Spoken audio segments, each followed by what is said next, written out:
Let's make sure that this is the correct thing. What is...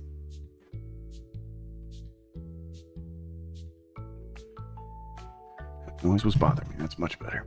All right, everybody, we're gonna get started here in just a couple seconds. I'm gonna do the countdown. I'm going to transition in, and then we'll be ready. Mike, are you ready to go? Yes, I might need to.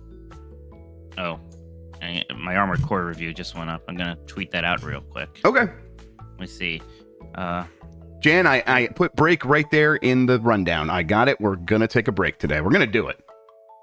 Yes, it's gonna happen. Okay. I am gonna count us in, Mike. You think by the time I'm saying your name, you're gonna be ready? Yeah, I have already tweeted it. Fantastic. Okay. Counting down now. 4, 5, 4, 3. Yummy like a gummy bear.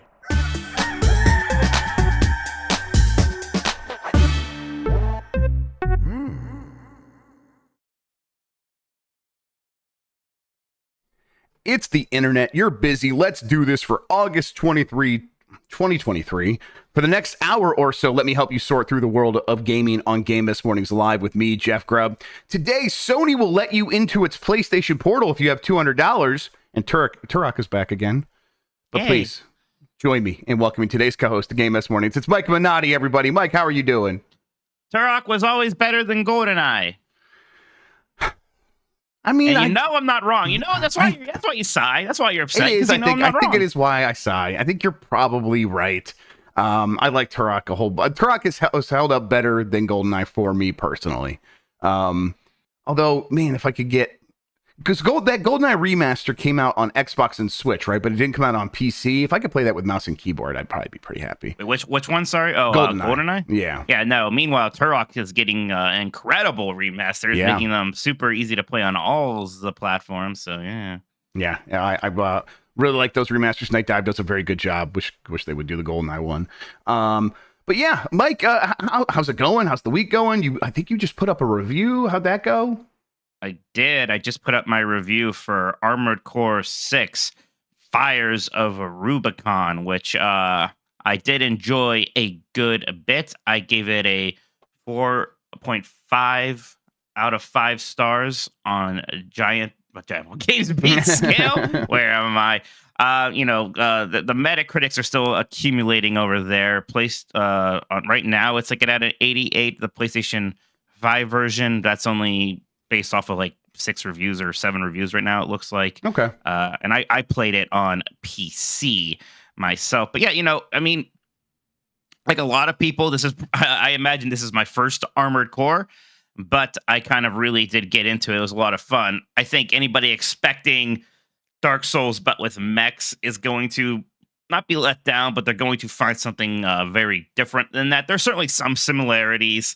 Especially, there's some big boss fights where it's very much about finding those dodge windows and some things like that. You have all that customization, which is, a big draw here for sure. And it is really fun working on your mech and finding a mech that is going to work for sure.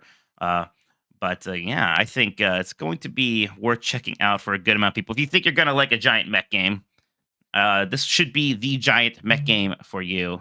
And I want to say, too, because SL Evil Monkey asked me about Armored Core, the performance of PC. Performance was great for me on my PC. Good. Yeah, very good, actually. It was very, very good looking game. I mean, I love just the art of it in general.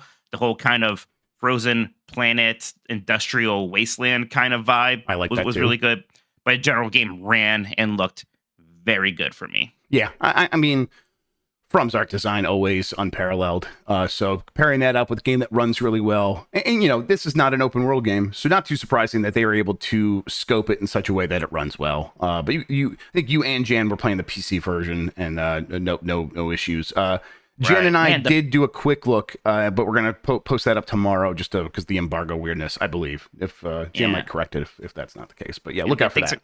Things are still taking time to accumulate, but man, like the PC version, based off of 12 reviews on Metacritic, is at a 92, which is honestly Like I thought there would That's be higher more than I was people thrown expecting. off by this. Yeah, higher than I was I expecting. mean, I there's going gave to be it some basically. self-selection, right? Because Yeah. it's going to be From fans who are going to be more patient because they're like, no, we know that the From goodness is probably in here somewhere. And then there's going to be the Armored Core fans saying, I'll review this. But like that happens to a lot of games, and not many games are able to get above a 90. Like even the 88 score you said, I'm like, wow, that's really, really good for this game. That's So very good for it. Yeah. yeah. You know, basically, I basically gave it a 90 if you convert 4.5 stars. So I definitely like a lot. I thought there'd be more people that would maybe bristle against it a bit, but I think, you know, that's some people are just willing to be down with what From Software is throwing. And, you know, there probably are Armored Core fans. I mean, they did make more than 6 of them. So these Yep. fans do exist, but and they're probably really feasting. Because look, you can see the Dark Souls Elden Ring money being put in this. Like I said, it's a very pretty game. Yep. We'll check in on that those reviews here by the end of the show and see what other people are saying and see if those scores settle in any particular way.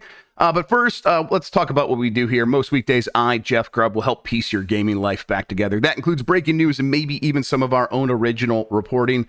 For all these topics, I'll get the input of a bona fide expert who will make me look smart. If you are watching live on Twitch, welcome. You can always listen to the show later on podcast feeds by searching for Game Mess Mornings or find the RSS on giantbomb.com.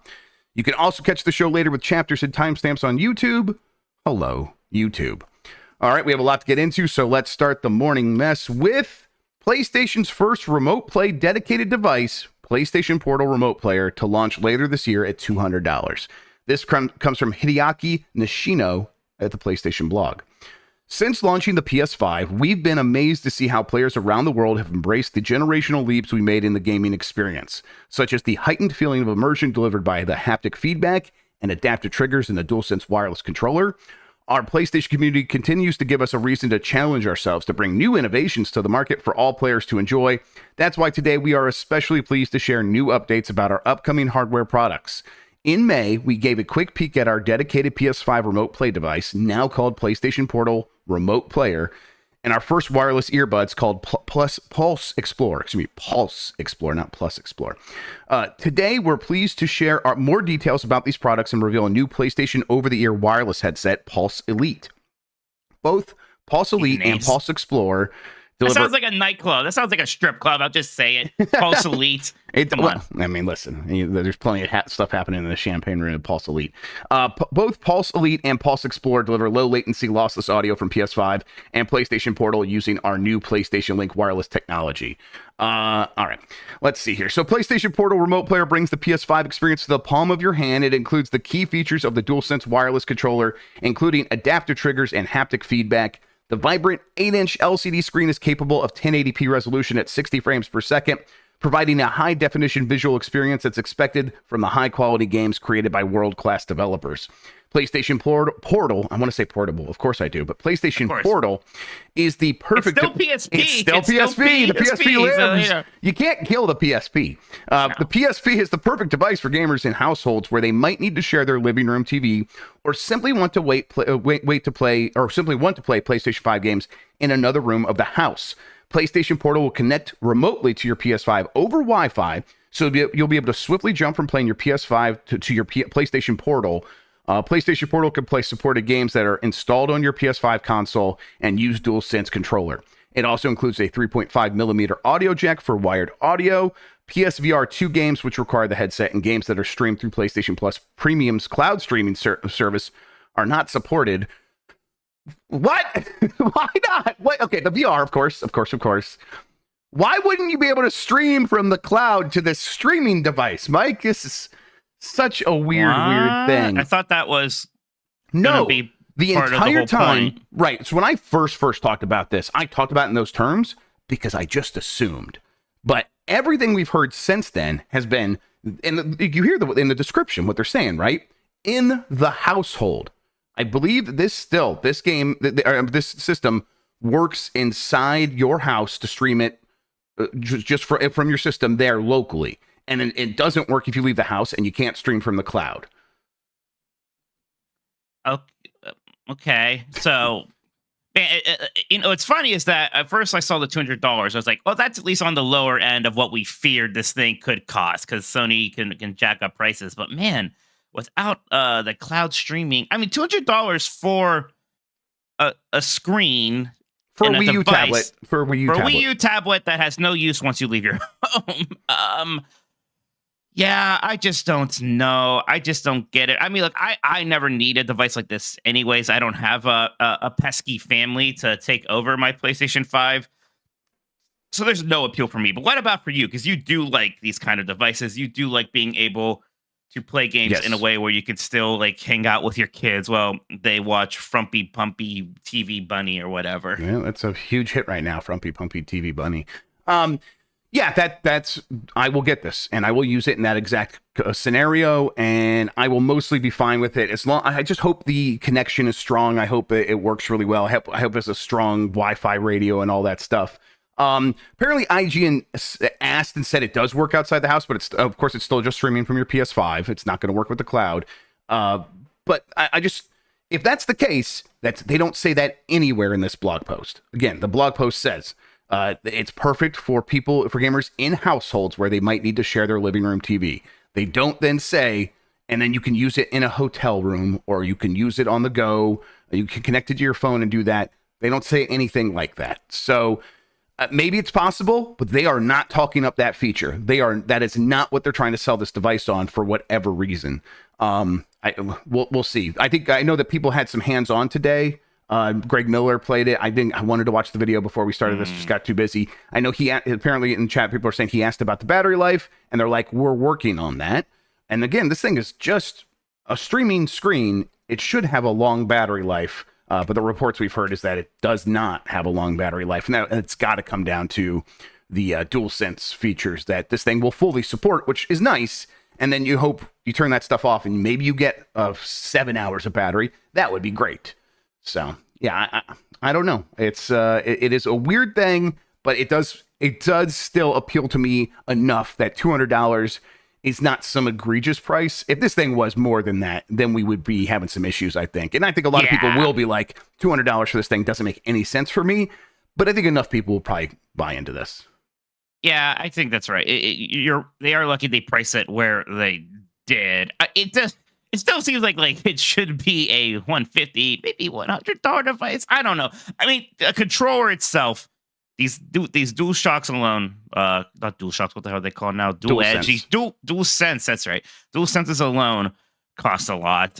Throw a 1080p screen in the middle. I guess that's going to be some more also. But yeah, just not for me, for sure. It is. I wonder why the half measure in some sense. I wonder why we're not just waiting until maybe someday we can just make a portable PlayStation 5 that people would be willing to spend like $600, $700 for.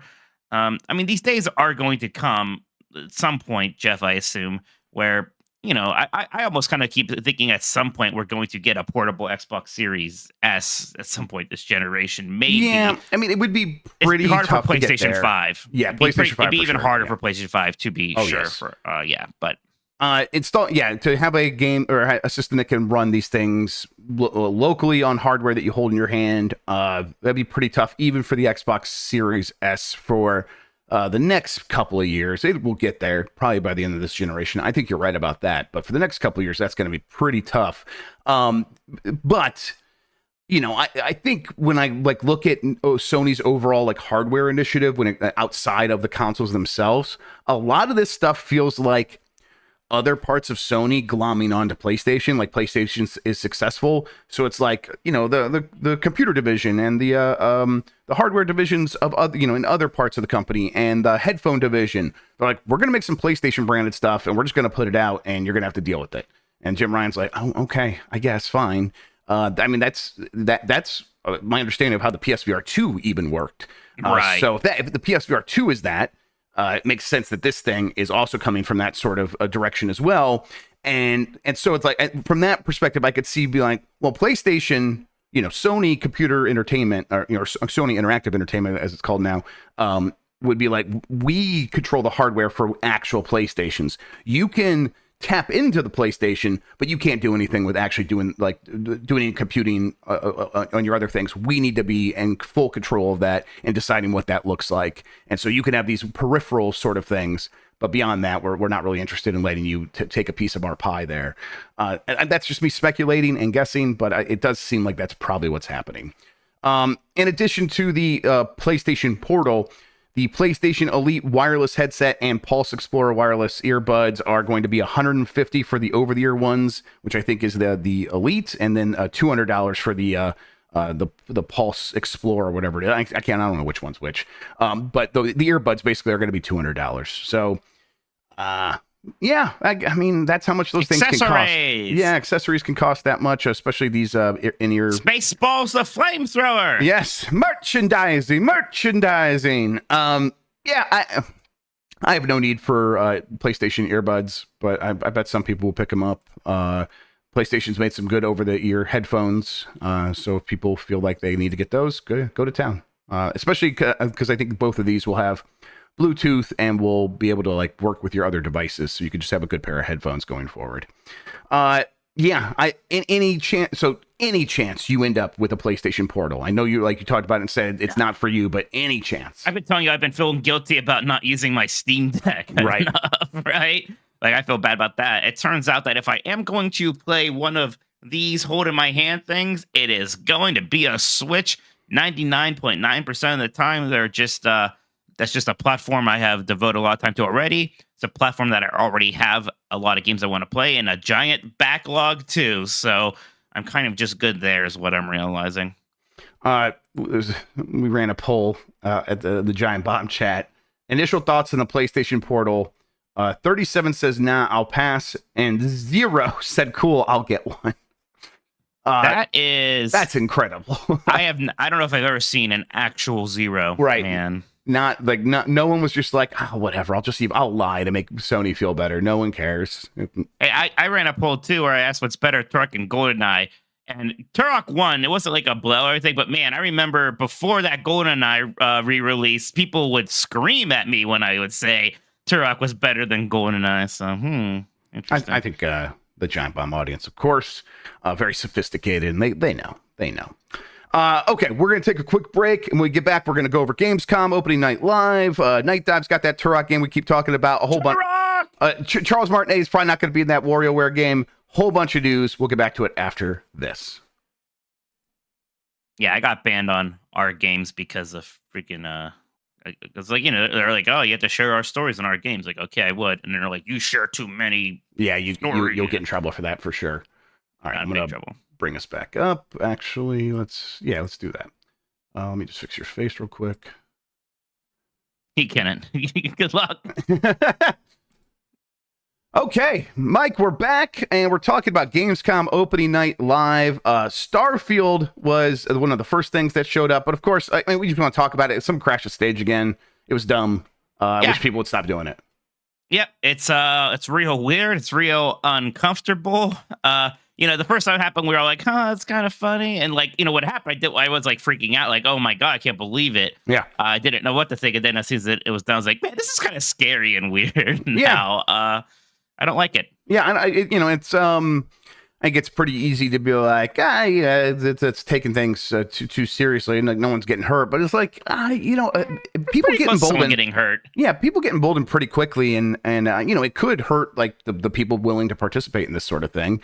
They're like, I don't want to deal with this. We do have crazy fans. Like, we see the hate mail that we get. Why would we be in a situation where we could be face to face with someone like that? I hope that guy got hurt. I hope those two got hurt. Like, I know in wrestling, when you do that stuff, they're allowed to just actually beat the shit out of you, they do. And they'll just beat the shit out of you. Yes. Yeah, I feel like you should have taken the back, and Phil Spencer should have gotten to like beat the shit out of you with Ty Howard or something. Well, yeah, it's, I tweeted it, but Zack Snyder could just do his 300 Spartan kick right off the stage. Yeah. Well, we know that Jeff Keighley always demands that there be a bottomless pit at behind all of the stages he works at, so that would have been an option. It comes in handy. They just need to take advantage of it. You got it. Yeah. I mean, you have it there. Like, why not use it? Exactly. The worst audience in gaming. That's right. Jeff Keighley's freaks that come on stage, the worst audience in gaming. Okay, so we have the Rock, Paper, Shotgun collection of announcements here. There's a whole bunch of stuff, Mike. I highlighted the ones I care about. I highlighted 3 games. I mean, the ones I like super care about. In terms of announcements, I only highlighted 3. Yeah, I mean, look, there's a lot of games here. One, we are known quantities. There's so many games. Usually we get these at Gamescom where it's like they show them, I'm like, okay, that looks all right, I guess. And then I feel like I never hear about them ever again anyways. I don't know. We'll see. But, I think expectations are rightfully appropriate for most people for Gamescom. We know what to expect, and that's what we got. It was a fine show. Just, yeah, nothing incredibly exciting, but still some stuff we're talking about. I'll talk about a couple things I thought was interesting too, Sure. besides from yours. Sure. Yeah. So, I mean, I'm just going to hit some of these big ones that kind of open the show. The Starfield live action cinematic trailer. The marketing has started for that. That game is out in basically a week. So this is how they're doing. I think they knew games. Me and Jeff are playing it now. we are we're playing it now. Better and more important than you. That's right. Please hope that if you take anything away from this show, take away that me and Mike are more important than you. Yeah. This trailer was pretty good. I don't usually. I don't even expect the live action hype cinematic trailers anymore. That's something that used to happen more frequently back in the day. We got a little bit of that with Alan Wake 2 and now and this as well. And right. both Alan are pretty Wake, good.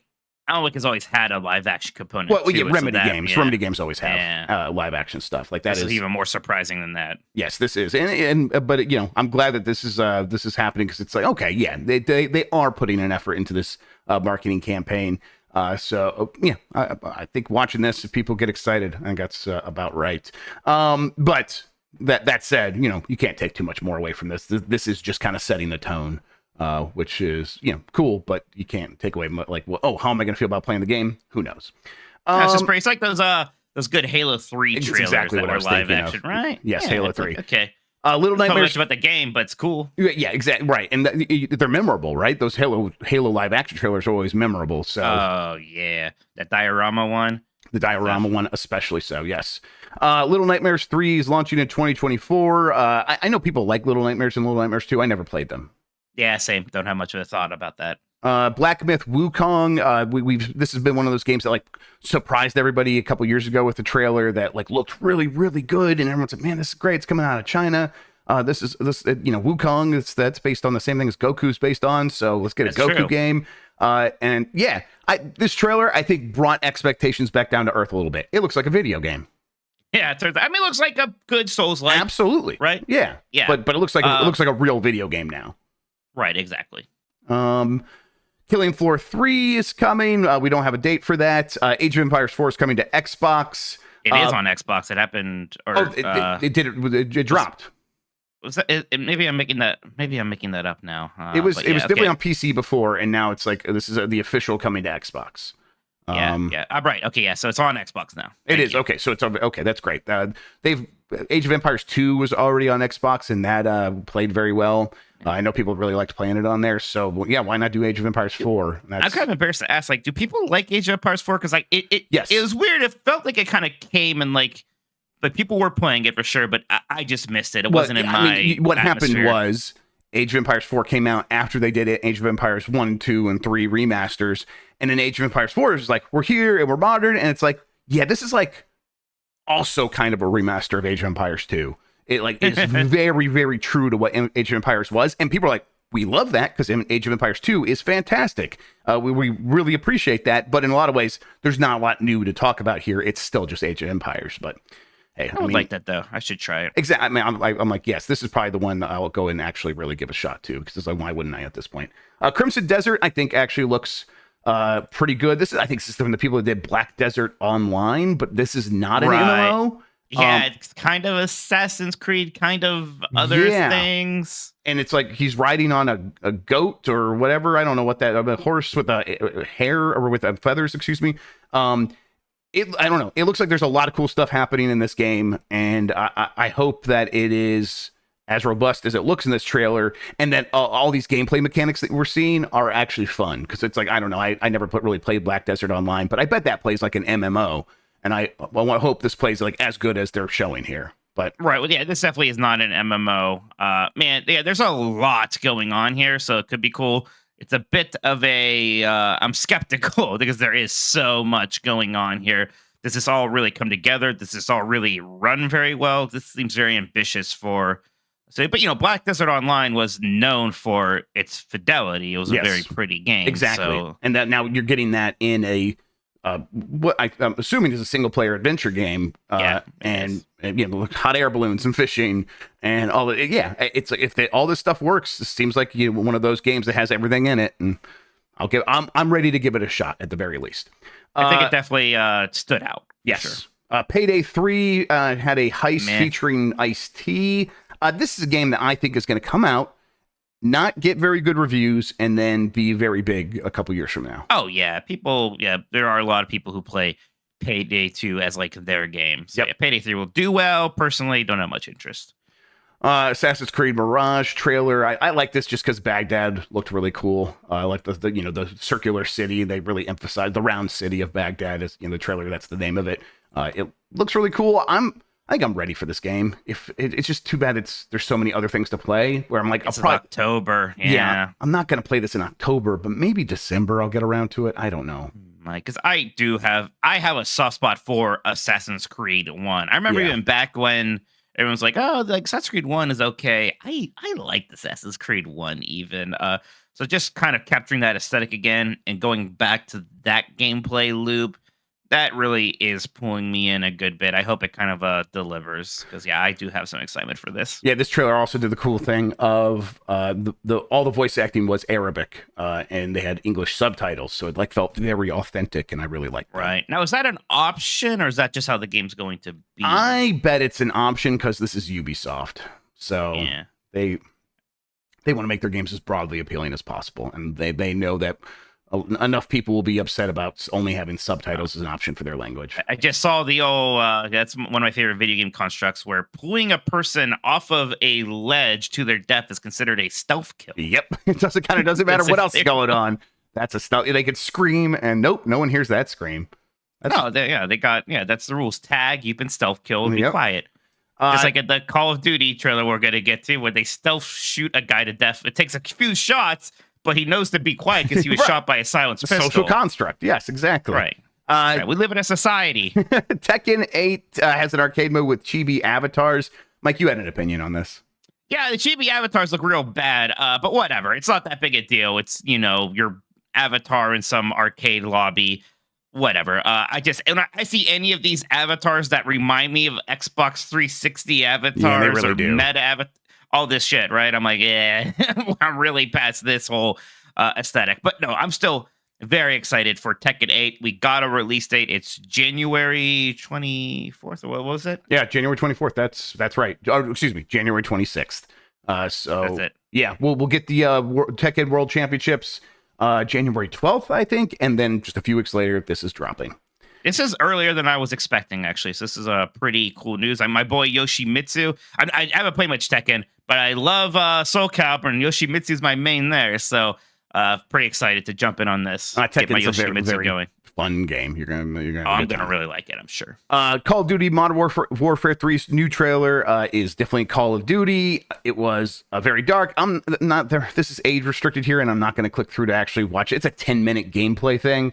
And it's mostly in the dark anyway. It's so really like pitch black dark. It was wild. I was watching it on my phone. Interesting mission to showcase. Like when they had that Call of Duty Modern Warfare 2 showcase, last year, it was like on that ship and it looked really cool at least. This one I kind of stopped paying attention about a minute in. Yeah, I don't know. I saw some good contrasting of your characters in the dark, amongst some really just pitch black dark containers, and then he was looking through this walkway, and then on the other side was some lights and some rain coming down, and that looked really atmospheric. And once I'm playing this game, I bet this level is going to feel very cool. Watching it in a trailer show where it's a bunch of commercials, and this is just one of many, and this is 10 minutes long, and that's 7 minutes into the thing, I was bored and ready to move on. But that's just what they do with Call of Duty. They really usually do give it 10 to 12 minutes of gameplay, and it's it's worked for them. I guess they're going to keep doing it. Gaslamp fantasy survival game Nightingale gets an early access release date. I think I don't know if that has the date here, but I also wasn't very interested in this, so that's why I kind of just. Grand Blue Fantasy Relink is this is not the Grand Blue Fantasy fighting game or the mobile game. I think this is an actual RPG, right? Yeah. Hey Jeff, what do you think Grand Blue is? It's like just like so blue. You think it's an actual shade of It's a shade of blue. blue? Definitely Yeah, is. Yes. I don't know what a Grand Blue is, but they make stuff based off of Grand Blue. That's for sure. Oh yeah, totally. Yeah, it's Blue AF. That's right. Well, listen, I do know Grand Blue is the video game. Turbo Sean chat was like, it's one of the biggest games in the world for a while. It's like, yeah, no, I know. Again, a huge mobile game. I know the fighting game. Yeah. But Relink, I don't know if they had console RPGs before. I don't think so. I think this is a first. This is February 1st, RPG kind of 2024. I guess I'll just show. I think it looks pretty good. Of the anime games they showed, I thought this one looked particularly good. There's quite a few of these anime games. There Is this were- the one Yeah. where they had the anime voiceovers during it, and it just seemed like they literally had AI randomly pick I voice think lines so, from the which game? sounds right for Grand Blue Fantasy. Yes. Okay. It's like these voice lines are not like conveying a message Yeah. whatsoever. Like, what are you doing here? What is this? Yep, that sounds like what they did. I think that was Grand Blue, or it could have been most of them, the anime games. Could have also been some of these later ones. Immortals of Avium out now. Gina Torres came out and was like, "Hey, for some reason I'm not the star of this game. You're gonna play as this white guy, but hey, I'm here too." Mike, again, any chance you play Immortals of Avium this year? There's a chance. I don't. Not really think about it. Not much of one. I Jeff, downloaded not it, much so of I think one. I'll play a little bit, but Yes. just maybe to talk about it on the Bombcast. But next week's Bombcast is going to be pretty busy with other stuff. So Yeah, there's some weirdness around this game. Like, because some people just look at this like this looks great. Then other people like me are looking at this like nah. And I think like both sides are having a hard time understanding where the other one's coming from. Like some people are like, what do you mean you don't think this right, looks this good? is I'm like, this is what I don't want know. from video games. I wanted to. This is exactly what I'm getting. I'm like, I've gotten this from video games a million times, and I need something more at this point to get excited. At least I'll try it. We'll see. I bet it's perfectly serviceable. I just Yeah, I want mean, more you know, than it's got serviceable. hey, we do our Metacritic prediction game. I predicted it was going to get a 71, and it got a 70. So yeah, Yep. there is. Yep. Well, maybe this is the game that actually had all the random anime Zenless voice. Zone Zero. Yeah, this one easily could have been as well. I'm not gonna play any of the audio from it, but just another anime game. Let's Now, this is another one straight up from the Genshin people, though, right? the MiHoYo verse or whatever. They had a whole bunch of announcements. I think. I've never played Genshin, so it's like if I was gonna play anything, I would probably start with Genshin. I'm not gonna play Honky Star Rail. That's for sure. That's not true. I have nothing against Honkai Star Rail. I liked watching Jan play Honkai Star Rail and just Sure. seeing him being into it. Yeah, that's what I don't like this Wolf Man, by the way. Man. Yeah, I think I'm against them too. But I bet we are very alone in that opinion. Is that a Mr. Driller inside this game? They just put a Mr. Driller in here? It does. Okay. Look, Snake. Yeah, I mean, look at that. What is this game? Yeah, Look, yeah, you just go to an arcade, you can play Mr. Driller and Snake, and okay. and you That's get a interesting. vase of assists. Then there's Honkai Star Rail is getting a PS5 technical test soon. That game is, I think, on PC and mobile right now, and going to be coming to PS5. Yeah. Let's see here. A Genshin Impact concert series is touring the world over next year. People like the music from Genshin quite a bit, so that's not too surprising. Lords You of ever the go to any of those like video game concerts? I think they're doing another Final Fantasy Distant Worlds near me some point this fall. I gotta check when that is and see if I can go. What about but you ever been to any of those? I don't think, not really. I've been to a couple ones for like movies, like Howard Shore for Lord of the Yeah, Rings. I was at that tour. Yeah, Yeah. that tour was great. It was really, really good. I would go to more of these. I just, I'm not like a person who's like paying attention to tour dates like that. So it's like by the time I realize it's here, it's usually too late. But I would definitely check that out. This Lords of the Fallen is something that people seem to be excited about. I just, the name is so generic that I've never registered it in my brain, Mike. I don't know. How about you? Well, no, yeah, pretty generic name. That sounds. It sounds like a 90s show. Is there a 90s show that had a similar name as Lords of the Fallen? Because, gosh, that sounds Probably familiar. on I like don't know. TNT. It sounds like a Yeah. TNT show. Yeah. So I don't know, but it's a Souls-like. I bet it's going to be pretty decent, and yeah, we'll see. This game is out October 13th. Busy October. That's another reason why I haven't registered it. It is not going Yeah. to be the game I'm playing in October. I'll have to hear it's very good for that to change. Sonic Superstars launches October 17th.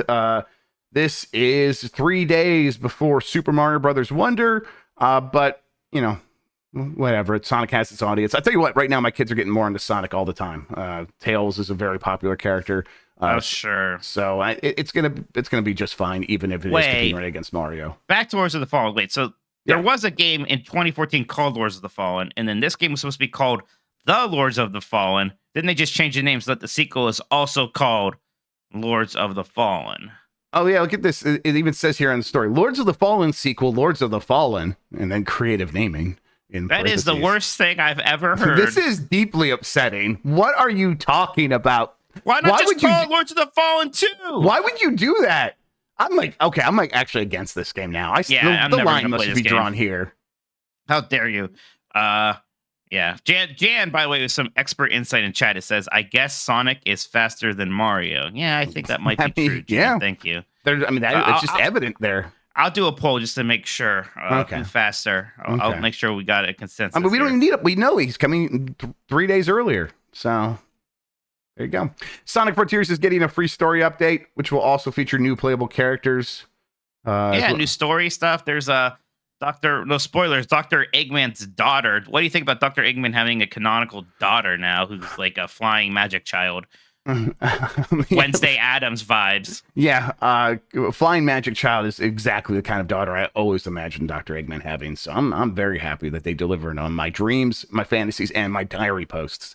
People are very excited because apparently maybe Sonic is turning into Sonic Super Saiyan Stage 2 in this trailer. Yeah, so that's a first. It does seem like that. It seems like he's a Supersonic and they're like playing it up. So it must be to go beyond. He must be even more super because Supersonic was in Sonic Frontiers, right? Like the standard version of Supersonic. I thought it was. Yeah. Oh, yeah. The standard version of Supersonic. Yeah, you become Supersonic all the freaking time. Yeah, that's the loop in Sonic Frontiers. Is in an open zone, you get all the Chaos Emeralds, you turn to Supersonic, you fight a boss, and then you like lose them again and go to the next zone. So yeah, that's how that one just worked. Okay, that's coming September 28th to all the places where you can get Sonic Frontiers. Fix the draw distance much in that game because that was definitely the biggest technical issue. They probably haven't made too many changes to that. I don't think that game is just kind of what it is. The First Descendant is a third-person looter shooter with gigantic bosses. I think this game also has like it's pretty good for one of those ones that's like, oh, this is obviously made in Korea or one of those because it's got that art style, and I like that art style where it's like those super hot slick ladies and here's this like super like hunky bro dude. Right. And I'm like, gritty cool. World and tech, but just smoking hot people. Yeah. And I'm like, that's pretty cool. I like that. And then there's a ton of like particle effects. It's a pretty decent looking game. Yeah, it looks nice. I'm skeptical of anybody pulling off a looter shooter. Exactly. That's where it's like, that sounds like a hobby, and I don't have time for one of these games to be a hobby right now. Wow, we have a dead heat on the who's faster, Mario or Sonic. It's a tie. Wow. Jeez. Incredible. No consensus. I guess Jan breaks the tie because he said that Sonic is faster, so we'll give it to Sonic. All right. Under the Waves is a third-person adventure game from Quantic. Well, Quantic Dream is publishing, I believe. Yeah. It's not like it's not gonna have a white robot quoting Martin Luther King in it. Yeah, it's not gonna, or a 3,000-page script that he sends out to press, and it's all blank. He's like, but just imagine if it had words on it, which he's done multiple times. That's a weird guy. Fort Solis has some intense corridor scenes. I gotta be honest, this is the point of the show, Mike, where it's like, I mean, I have to play some of these games to know if I care about them. This is the point of the show where we realize that this thing's going to go on for 2 hours. And we're just kind of like, oh boy, here we go. Strapping in for it. But then, show was saved by Expeditions, a Mud Runner game. Let's go. I'm so excited about this. I'm happy for you, Jeff. I'm happy for you. Love Spin Tires, which turned into Mud Runner, which turned into a sequel, Snow Runner. And Snow Runner was like the one where like really figured out what it should be as a game. It's like all the missions were much more well thought out. Now Expeditions, a Mud Runner game, seems to be like, okay, let's like kind of just turn the dial in a slightly different direction, and it's going to be much more about exploration and seeing these certain locations without having to necessarily haul 12 logs to someplace so you're fixing bridges, which I love. I'm glad that we have Snow Runner, but I'm glad Expeditions isn't trying to be that again, just more. It's like, no, let's like kind of make a map game version of these a little bit, and it's like, that's actually a really good idea. Because one thing I really do like doing is just like taking my pickup truck and SnowRunner, getting to the top of a mountain, and this game seems to be all about that. But then you also get metal detectors, so who knows what's going on in this game? But it looks fantastic. I'm so excited. Truck games are thriving, Mike, in 2023. It does look pretty cool. I'm definitely going to check it out myself for sure. Yeah, and these games have had better and better co-op, so I'm like, I hope this one really nails that. Are these actually the only other Strand games? Yeah, these are the original Strand games. This invented the Strand genre. Yes, yeah. Exactly. Okay, that makes sense. What do you need, dude? You want to turn on the video game? Have you picked up the controller and shook it? Well, show me it. Just show me it. Show me the controller. Yeah, you don't believe her. I don't believe her. Okay, so hit it. Yeah, it's not. Yeah, shake it harder. There you go. Come on. There you go. That should work. All right, let's see if it happens. If it doesn't turn to the input, I'll come over and help. Is the switch is in there? Oh, that's the problem. It's right here, kiddo. Problem. In fact, it's right in front of me, and I should have noticed that. Mystery solved. I'm gonna plug this in for her. I'll be right back, everybody. Michael vamp really well for you. Yeah, I'll vamp and not just play my tin whistle for sure. Absolutely not. Here you go, kid. They almost certainly aren't hearing that. Dang it! Yeah, your stupid gate. Yeah, sorry. I'll hum in and say, okay,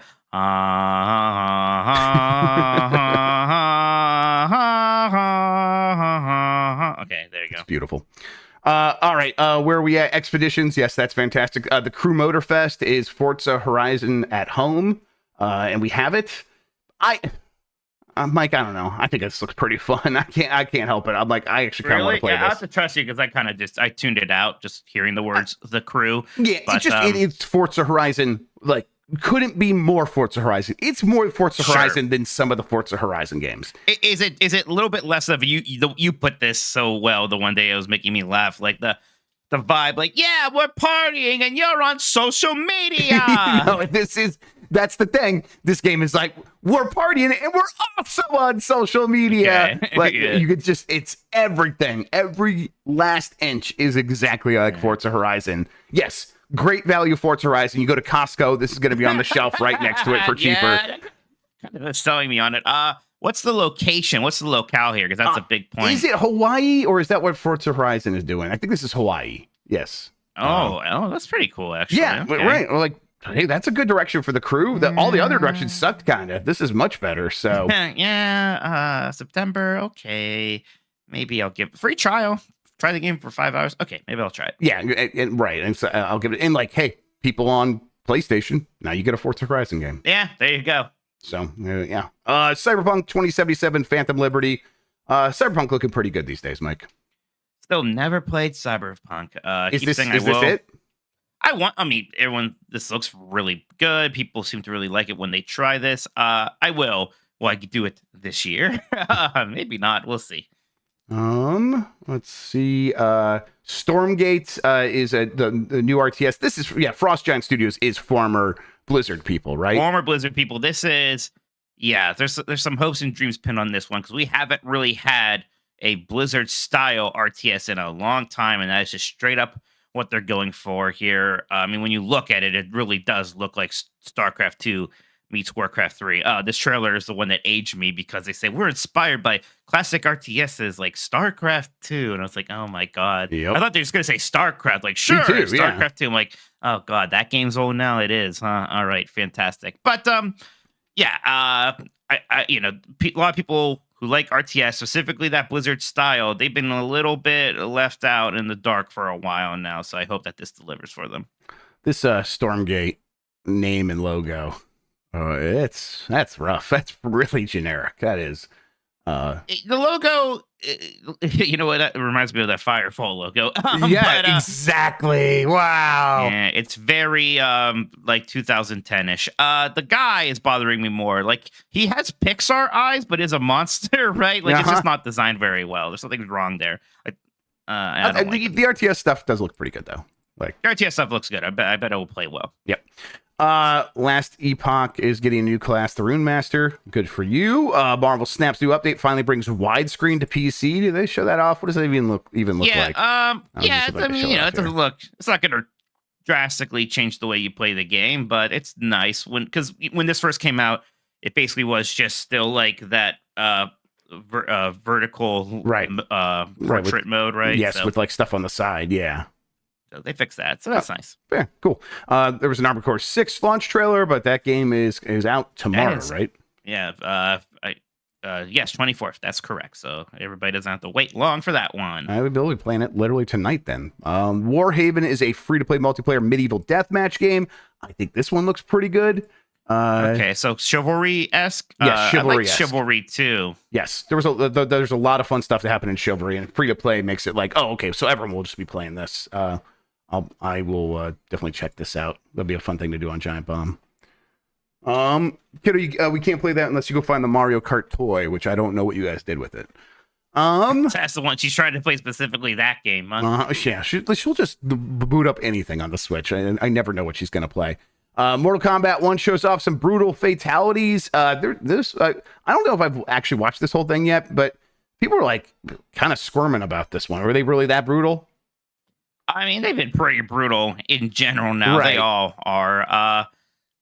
This one, I can't even specifically remember what they were. My biggest takeaway was Shujinko, the player character hero of Mortal Kombat Deception story mode, is a cameo character. Let's go, Shujinko. Love to see it. Very cool stuff. All right, where do I see Shujinko in this trailer? Is it near the end? We're definitely closer to the end. He doesn't show up a whole lot. He just looks like there he is. That's him doing the punches. Yeah. Okay. He's the guy who you probably would accidentally assume is the bad guy from the first game who I'm blanking on all of a sudden. Not Shao Kahn. I kept saying Shao Kahn because Shao Kahn's here. Yes. He's not Shao Kahn anymore because Kahn is a title. He's General Shao. Yeah. Shang Tsung. That's it. Thank you. Shang Tsung. I was just blanking on that, but yeah, no, it's Shujinko, everybody. Man, so yeah, that one looks so goddamn good. Yeah, and Sindel looks really cool here. So the two new playable characters we saw are Sindel and General Shao, not Shao Kahn now, and then Montaro and Shujinko are two new cameo fighters that we see here. We're not gonna have to wait too much longer for this game. I played some of the beta weekend that was going on, was having a good time. I am very excited for this. Yep, me too. There it is. You see that like hair pulling the groin apart. Woo. Yep, that's stuff. Yeah, good. Oh yeah, finish him here. There we go. Yeah. Ripping the arms off. Fantastic stuff. Is Sindel the one that ripped off Jax's arms in Mortal Kombat 9 that we just played? Yeah, that was the one who showed up and killed everybody. Yeah. I can't remember exactly. Yep, that was her. Ara History Untold allows you to rewrite history in grand strategy fashion. This one also looks pretty promising. There have been a significant number of 4X games recently that have tried to like take Civilization's crown, because it turns out Civilization sells very, very well. So everyone's like, we should do one of those.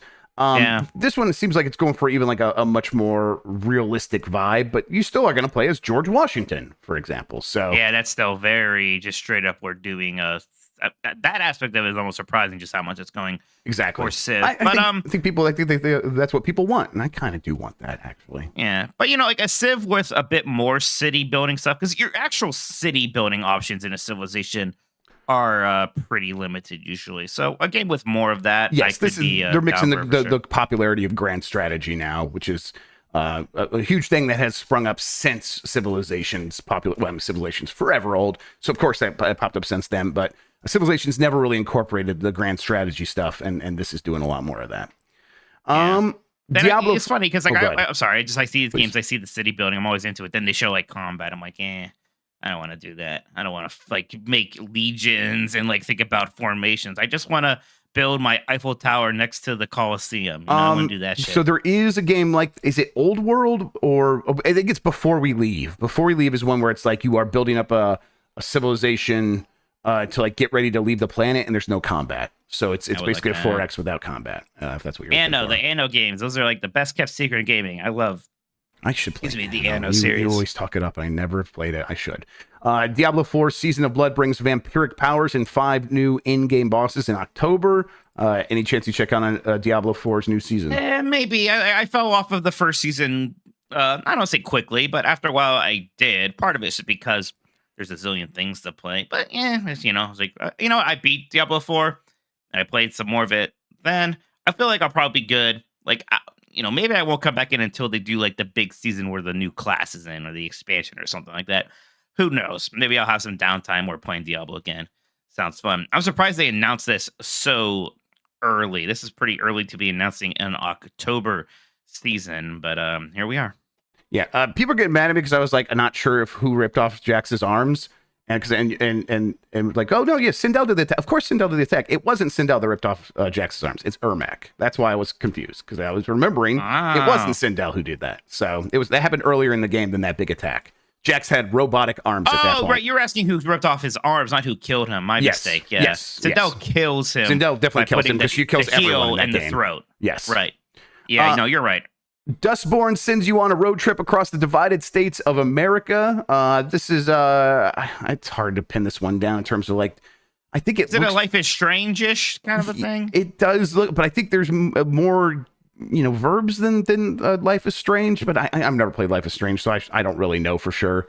But yeah, it looks very narrative heavy. A lot of characters. I think we've seen it before, and I think people have like said they're pretty excited about it when they've gone hands on. It's coming in 2024. I'm keeping my eye on it. And then thank goodness you're here is an absurd comedy platformer. This one I am going to try to get because I think this one looks pretty. This looks really good. Cool. Let me see if I can turn off. Yeah, we promise we're old enough for it. Yeah. Got like that Gravity Falls style. Yes, it's definitely got Cartoon Network vibes. Gravity Falls is Disney. Well, but it has Caltech Cartoon Network vibes. I'm sorry, it just does. Okay. Like, yes. I know. I'm sorry. You're right. Yeah, it looks less Gravity Falls as it goes forward anyway, so that's fine. It looks like all these things we're seeing are just like gameplay mini games, and if it is like exploring this world, and then you get into like a WarioWare style like micro game. Yeah, I love that, and it looks fantastic. It looks really good. So yeah, this is definitely a standout for me. All right, let's see if we can get back here. Man, it's nice to see a game with like fun 2D visuals that isn't a cozy game. That's nice. Yes, I'm happy for you, Mike. You can actually play it not without throwing up. Alan Wake 2, the Dark Place trailer, got that live action Remedy backing at them.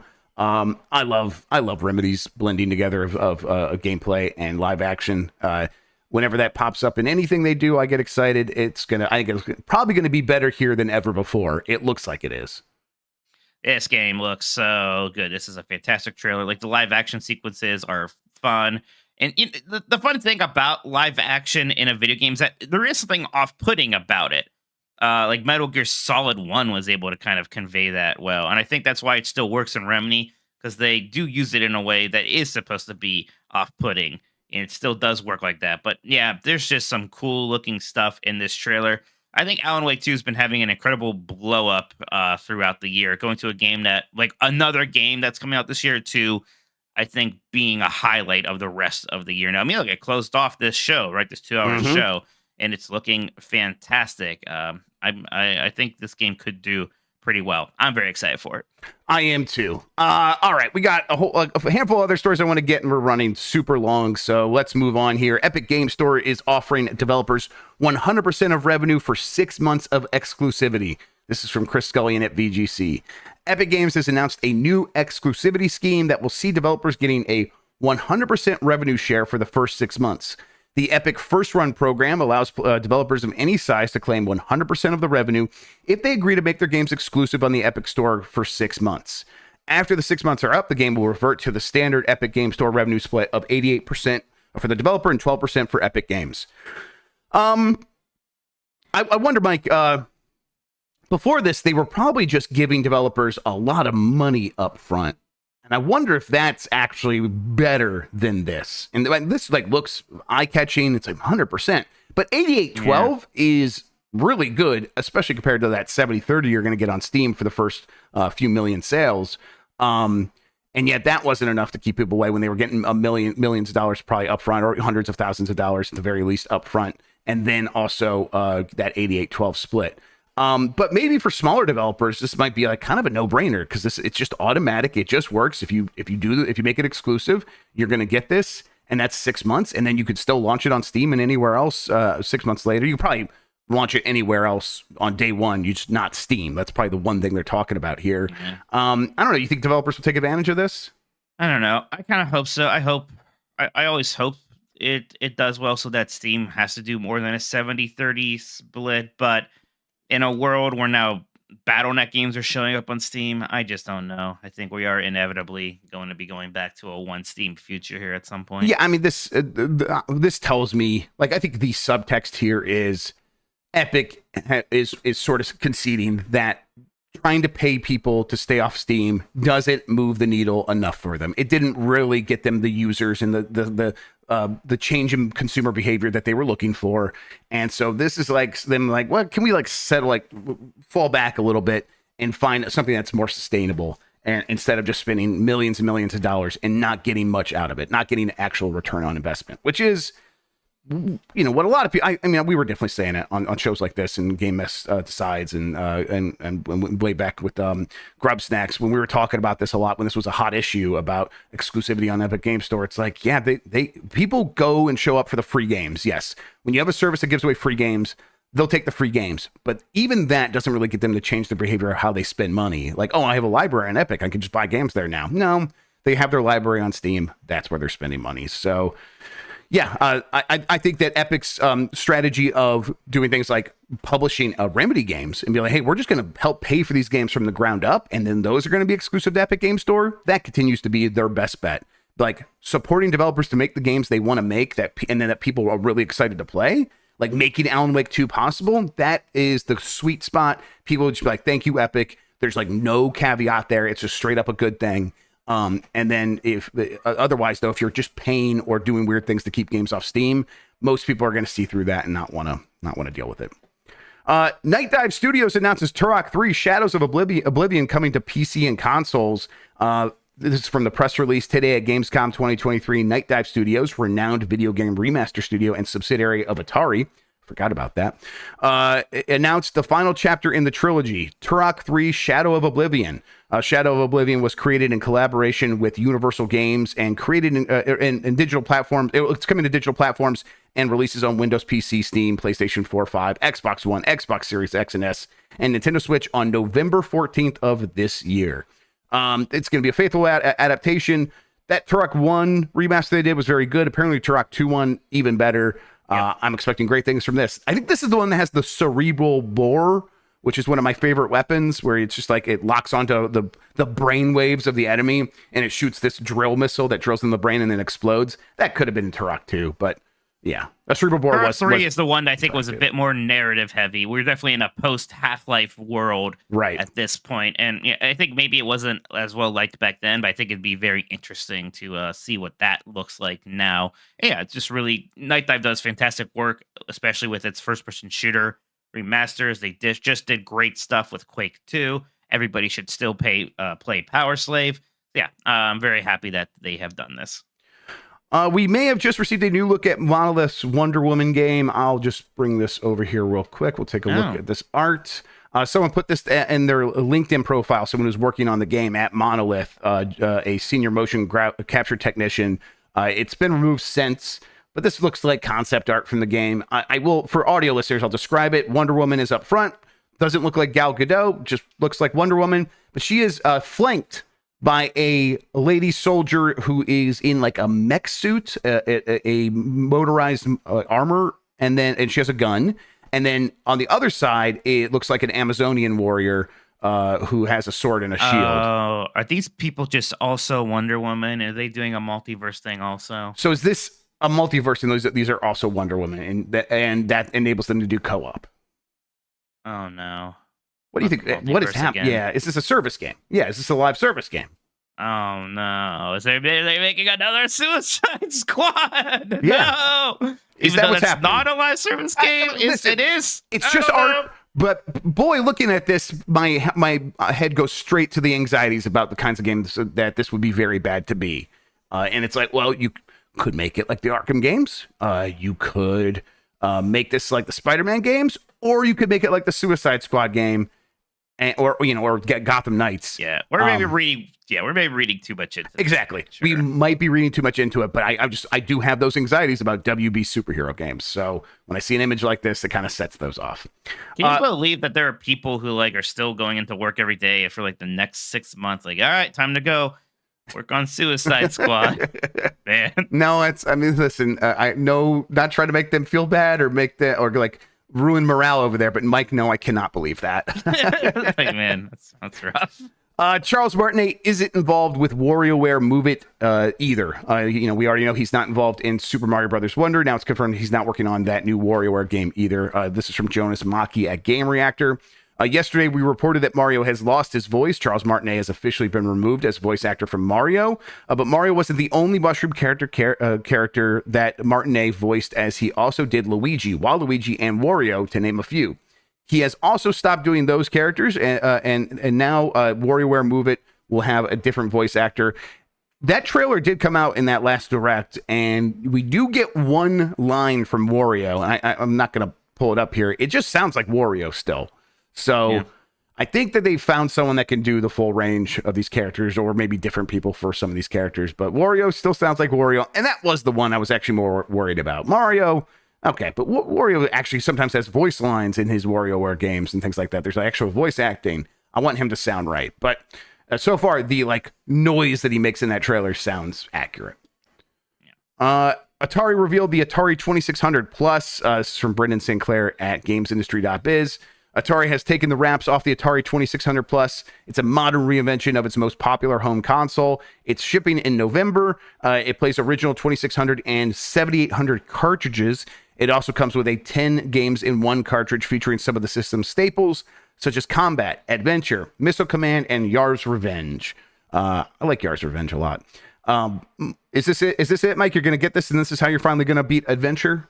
No, it's funny how much I yell at children because they don't like the games from before they were born that I liked, but I also have no interest in Atari. So, I'm a giant hypocrite. But yeah, it's like in my mind, well, no, those weren't good. You see, it was the issue. But I don't, I got Atari 40. That's probably going to fulfill my Atari needs for the rest of my life. Man, 10 less than the Atari 50 I got. Fair enough. Oh, whatever the hell it was. Why would it be 40? Why would it be 40? I don't know. The system is $130. Additional joysticks are $25. Cheaper than PlayStation Strip Club, whatever it's called. Yes, exactly. The PlayStation Strip Club.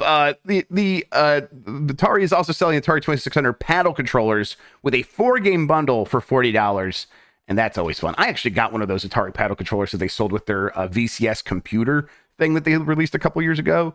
And I like that. I like having that as like a USB thing for my computer.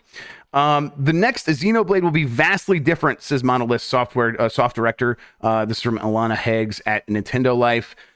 Basically, the Xenoblade series creator said that he wants to keep challenging his studio to not rest on their laurels, things we've heard from Nintendo recently. And that if we get another Xenoblade game, he basically says it's going to be very different and unexpected, but in a good way. What do you think? Do you have any idea what that might mean, Mike? No, I mean, they've done 3 of these now, 4 really with X, and you've had these DLC campaigns. I do think that it's time for a bigger departure, and 1, 2, and 3 have all been kind of connected in a way that I think is maybe played out. I think it would be time for the next Xeno. I don't know if we need Xenoblade again, right? I mean, we had Xenogears, Xenosaga before. Maybe it is time for a new Xeno sub-series with vastly different combat. I honestly think that combat is a weaker part of the series anyway, so I'd like to see that overhauled. And then let's see here. I think this is the last one we're going to talk about. Amazon's Fallout TV show is coming in 2024 and takes place in Los Angeles. It's from Tom Ivan at VGC. Bethesda and Amazon have confirmed that the Fallout TV shows will be released in 2024 and is set in Los Angeles. Amazon released the poster below, and they have it posted up on VGC if you want to check that out. The teaser, which aired following a Starfield presentation for press at this event, won't be publicly released, but Bethesda's Todd Howard said bigger looks at the show will be coming soon, and that's according to people from Games Radar who were in attendance. Mike, I always think it's fine when a show that's going to be big and expensive is set in Los Angeles, because that lowers costs for their production, because they're all in Los Angeles. I always think that's a good idea. It's also a good post-apocalyptic city. So I think this is fun. Sure. Yeah. I heard it was a dead island too. Yeah. I'm upset because it's like you did multiple things there. Dead Island 2, and it is Dead Island 2, and then but Dead Island also, and it just really threw me off, Mike. I wish you wouldn't do that at the end of the show. You're welcome. Half-Life 2 is getting ray tracing. The UK charts, Mario Kart 8 Deluxe is #1 on the goddamn UK charts. What the hell is going on? That's just insane. And then this headline is what I really wanted to share today from Owen Good at Polygon, who I believe is leaving Polygon, and this was his last headline. Stick with me, everybody. Razor's makers team with Razor makers to make a Razor. And I just love that. So if you can't parse what that means, Razer, the computer company, the peripheral company, is making a razor blade for your face with Gillette. And so Razor's makers team with Razor makers to make a Razor. That is just really good work there. And then the Game Awards confirmed for December 7th. There we go. That's the day before my birthday. Yeah, I will likely be in town for that. Hopefully, Jeff Keighley invites me. I should probably stop shitposting about him. Yeah, we should. I'll make everybody celebrate my birthday in LA. They do that. Yeah, that'll be fun. That'd be great. See. I would love that. We'll take everyone to Cheesecake Factory. That'll be great. There you go. So, Armored Core 6 is at an 86 on Open Critic right now, 94% recommend. So yeah, there you go. Doing well. The ghost. You have to that's like the final boss, kiddo. I think you have to shine the flashlight at him, and then it weakens him, and then you can vacuum him up. But why don't we start this game over and we'll play it together? She's playing Luigi's Mansion 3. Nice. She on King Boo? Yeah, she's playing King Boo. Yeah, good luck. I'll help you. Trouble with King Boo. Yeah, I had trouble with this, so let's work on it together in a little bit. Yesterday on Giant Bomb's Game Mess Mornings, I asked Charles Martinet, great or greatest? 16% said great, 84% said greatest. So there you have it, everybody. At least 100% of people think he's great. I will have another poll tomorrow, but in the meantime, Mike, what do you have going on?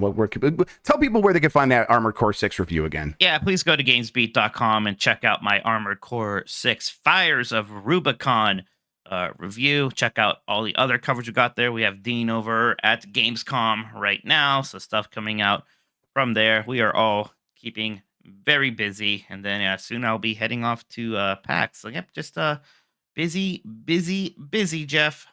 Yep, it's nonstop. We got to get ready for that PAX. The new poll: are you getting the PlayStation Portal for $200? That it's yes, no, or I'll wait for a sale. You can probably vote on that here in a couple of minutes. We'll have that live on youtube.com/giantbomb under the community tab. You can vote there. And then we'll get the results and we'll discuss them on tomorrow's show on Giant Bomb. Speaking of Giant Bomb, later today, me, Dan, Jan, and Jeff Bacalar are going to play Labyrinthine, which is a new cooperative horror puzzle game on Steam. That should be happening about 2:30. Yeah, I think it's 2:30 Eastern, maybe 2 Eastern. I think it's 2 Eastern for Bacalar. So look out for that. But we'll definitely let you guys know on social media and stuff when we're going live, because we have social media.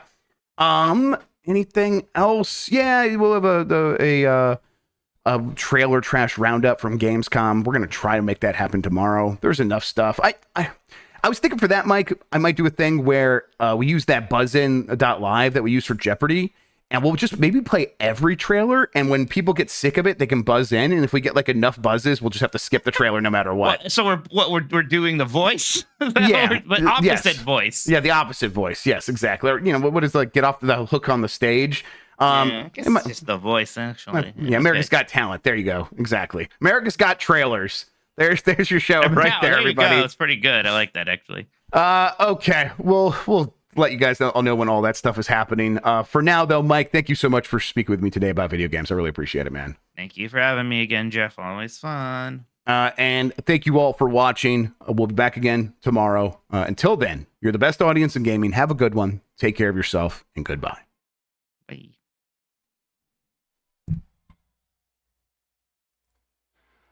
All right, we did it.